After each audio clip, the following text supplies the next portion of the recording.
Hi! Hello guys! Magandang hapon. Elmer ng Burnay po. Namiss ko lang mag-vlog. Ang tagal ko na hindi nag-vlog. Nag-vlog ako uli. Almost 7 months hindi ako nakapag-upload ng mga vlog ko. Ngayon, namiss ko lang mag-vlog. Nag-vlog ako uli. So, andito ako sa likod ng aming tinitirahan. Na kung minsan nalulungkot kami, dito kami nag-i-standby, dito kami nag-titingin-tingin ng mga namamangkang mga foreigner. Guys, napakaganda ng lugar na to, isang malaking ilog na maraming nagbabangka rito, mga foreigner guys. Katunayan sa ngayon, meron isa roon na ang dami sakay dun.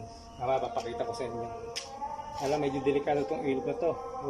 Kung baguhan ka rito, huwag mo i-attend na lumusong o mga mingwit sa tabi ng tubig. Marami na namatay dito na kinain ng buhaya guys. Marami na namatay dito guys, yung mga baguhan. Hindi nila alam na maraming buhaya, malalaki. Namimingwit pa rin sila dahil ang daming ng isda guys, napaka delikado. Ang dami na namatay dito guys, kaya huwag kang maliligo, huwag mamimingwit, huwag kayong uupo sa tabi ng tubig guys. Yun lang masasabi ko. Pakikita ko sa inyo yung lugar. Okay?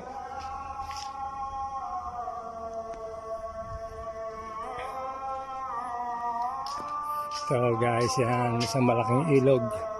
Yan, or alas 3 pasado kasi ngayon, kaya medyo ganyan, malapit sa masjid, simbahan ng Muslim, kaya medyo nagdarasal sila. Ayun o, ayun, kung nakikita nyo guys ayun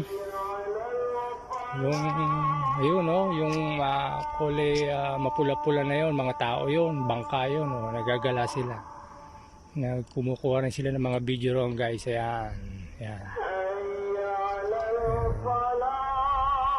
Isang malaking ilog pero napakadelikado, maraming buhaya, maraming isda, maraming hipon, pero delikado lumusong. Pwede kang manghuli, lalambatin mo, bibingwitin mo, diyan ka sa taas ng tulay na yan pupwesto. Yan, diyan ka pupwesto. Huwag kang pupwesto sa baba at delikado, lalapangin ka ng buhaya.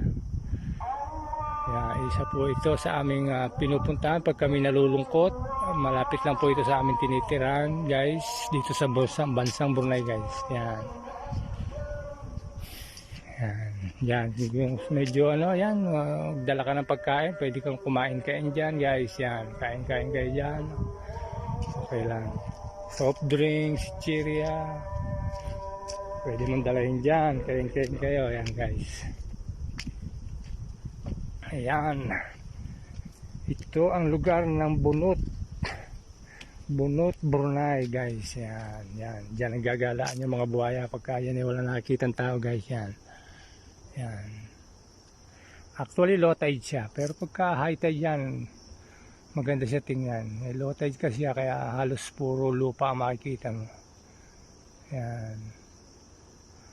Yan ang Brunei guys. Yan. Yan ang malaking ilog ng Brunei. Yan.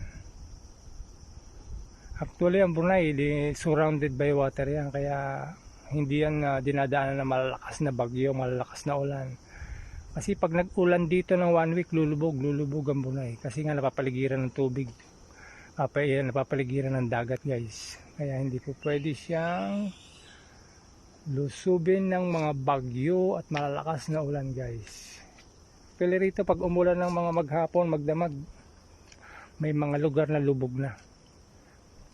Kaya binebless pa rin ng Brunei dahil hindi sila sinasagupan ng mga malalakas na ulan, walang bagyo guys.